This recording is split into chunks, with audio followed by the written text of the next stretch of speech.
Good morning viewers. ഇന്ന് Nifty ഏകദേശം ഒരു 25,000 റേഞ്ചിൽ ട്രേഡ് ചെയ്യുന്ന കാണുന്നുണ്ട്.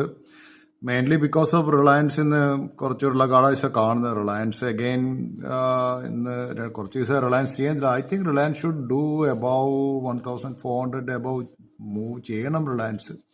മേ ബി ദ കമ്മിങ് ഡേയ്സിൽ റിലയൻസ് മൂവ് ചെയ്യുമെന്ന് എനിക്ക് പറയാൻ പറ്റില്ല. പക്ഷേ it is I see Reliance should move. പിന്നെ ഇന്ന് ഞങ്ങളുടെ സ്റ്റോക്ക് ഫൈനോടെക്സ് കെമിക്കൽസ് ഉള്ള കമ്പനിയാണ്. അതിൻ്റെ ബോർഡ് മീറ്റിംഗ് നടക്കുന്നത് വരാൻ പോകുന്നത് കേട്ടു. And also they are going to coming out with bonus issues എന്നൊക്കെ ന്യൂസ് വായിച്ചത്. സോ ഫൈനോടെക്സ് കെമിക്കൽസ് നിങ്ങൾ വാച്ച് ചെയ്യുക. Somewhere around Fineotex Chemicals now it is doing 260 റേഞ്ചിലാണ് ഇപ്പം മാർക്കറ്റിലെ പ്രൈസ് കാണുന്നത്. സോ ഐ തിങ്ക് സം കറക്ഷനിലൊരു 200, 230 ഒക്കെ അതൊക്കെ നല്ലൊരു പ്രൈസായിട്ട് എനിക്ക് തോന്നുന്നു. ബട്ട് എനിവേ ഇതെൻ്റെ ഒരു വ്യൂ ആണ്. It may not be your view and this not a by your self recommendation also. പിന്നെ വേറെ കാര്യം എനിക്ക് പറയണ്ടത്, ഇപ്പോൾ US വിസൻ്റെ റെഗുലേഷൻ കാരണം മെനി ഓഫ് ദി സ്റ്റുഡൻസ് അവിടെ ഇപ്പോൾ ജോബ് സെർച്ച് ചെയ്യുന്ന കൂട്ടർക്കൊക്കെ they are unable to bargain for the higher salary or higher wagesന് വേണ്ടിയിട്ട് അവിടെ ഒരു ഇൻ്റർവ്യൂവിന് പോകുന്ന സമയത്ത് അവർക്ക് പറയുന്ന റേറ്റിൽ നിങ്ങൾ വർക്ക് ചെയ്യേണ്ടി വരും. അത് വലിയൊരു പ്രശ്നമാണ്. പിന്നെ വേറൊരു കാര്യം ഞാൻ കേട്ടെ, AI is coming in a big way. അതുകൊണ്ട് many of the IT companies they are going to terminate. അത്രയൊന്നും ആൾക്കാർ ആവശ്യമില്ല ഇനി.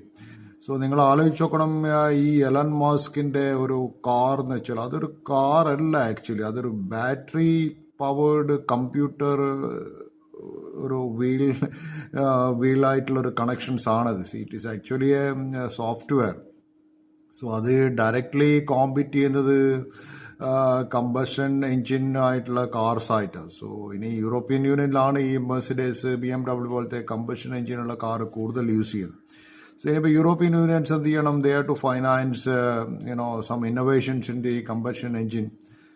അവരെ ഈ കാർ ഇൻഡസ്ട്രിയിൽ വർക്ക് ചെയ്യുന്ന തൊട്ട് ജോബ് പ്രൊട്ടക്ട് ചെയ്യാൻ. കാരണം വെച്ചാൽ ഈ കമ്പ്യൂട്ടറിസ്റ്റ് കാർസാണ് ഇനി വരാൻ പോകുന്നത്, driverless കാർസാണ്.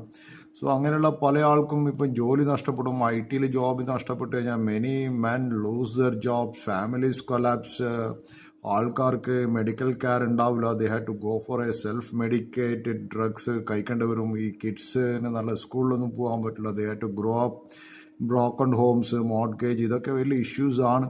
So the best thing is to know everybody has to contribute towards a common purpose for the society. So ഇതൊക്കെയാണ് വലിയ പ്രോബ്ലം. ഇന്ത്യ ഫേസ് ചെയ്യുന്ന അനദർ പ്രോബ്ലം സ്റ്റാക്ക് ഫ്ലാഷനാണ് ഇന്ത്യയിലുള്ളത്. സ്റ്റാക്ക് ഫ്ലാഷ് എന്ന് വെച്ചാൽ നിങ്ങൾക്ക് അറിയാമായിരിക്കുമല്ലോ.